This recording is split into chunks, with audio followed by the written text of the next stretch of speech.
आता मी मैद्यावर ओतून घेते। असं अशी घडी करायची, घरचं ते घरचं। बघा कशा झालेल्या आहेत त्या।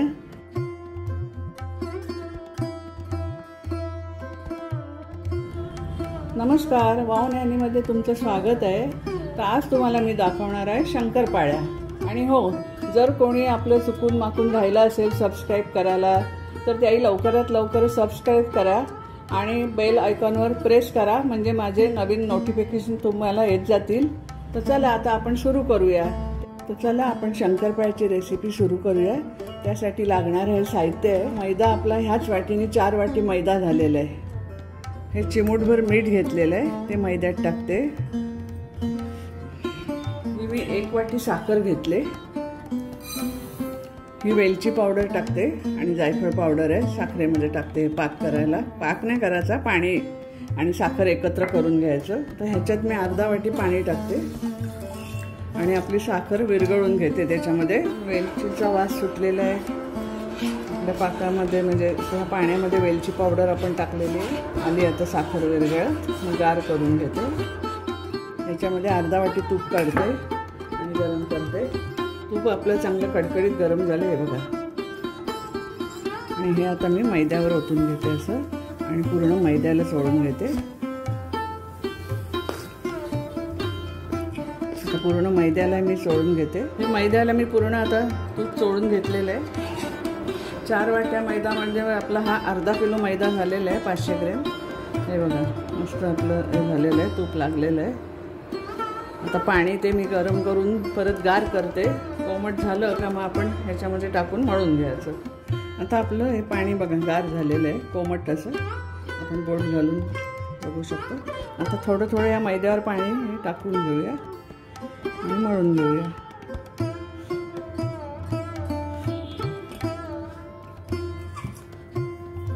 एकदम नाही टाकायचं, थोडं थोडं टाकत मळून घ्यायचं।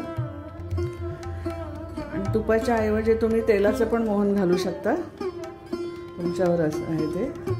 आणि किती गोड पाहिजे त्याप्रमाणे तुम्ही साखर घालू शकता।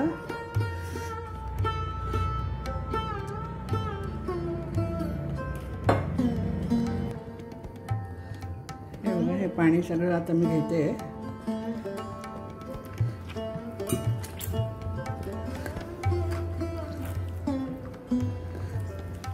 मी गोळा मळून ठेवते थोड्या वेळ, असंच 15-20 मिनटं ठेवायचं भिजत। आणि मग त्याचे गोळे करायचे आणि लाटायला घ्यायचं। हा आपला गोळा मी आता असं झाकून ठेवते जरा 15-20 मिनटं, आणि मग आपण लाटायला घेऊया। जास्त त्याला मळून मळून नाही घ्यायचं। त्याच्यावर ताट उकडे ठेवते। हे आपलं पाणी सगळं लागलेलं आहे, 2 चमचे त्यातलं राहिले। आपला मैदा उघडून बघूया, चांगला भिजलेला आहे मैदा। हे बघा, ह्याचे आपण गोळे करून घेऊया। बाकीचा मैदा असाच झाकून ठेवायचा परत। 5 गोळे आपले झालेले आहेत। आपण असं जरा सारखा करून घेऊया। आणि लाटून घेते। शंकरपाळ्या आणि जरा जाडच लाटायच्या, आणि याला जास्त आपल्याला पदर सुटायला पाहिजेत म्हणून आपण मग अशी करायची, ही ह्याच्यावर घालायची, अशी घडी करायची।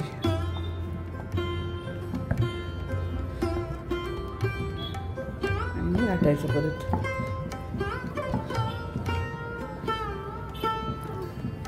आता मी लाटून घेते। हे बघा, ही आता आपली लाटून झालेली आहे। आता मी कापून घेते।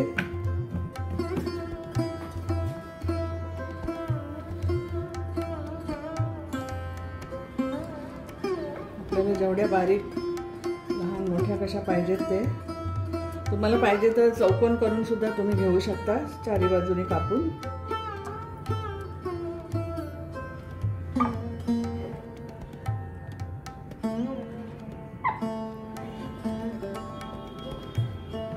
आपलं एक झालेलं आहे, मी या पाटावर काढून ठेवते।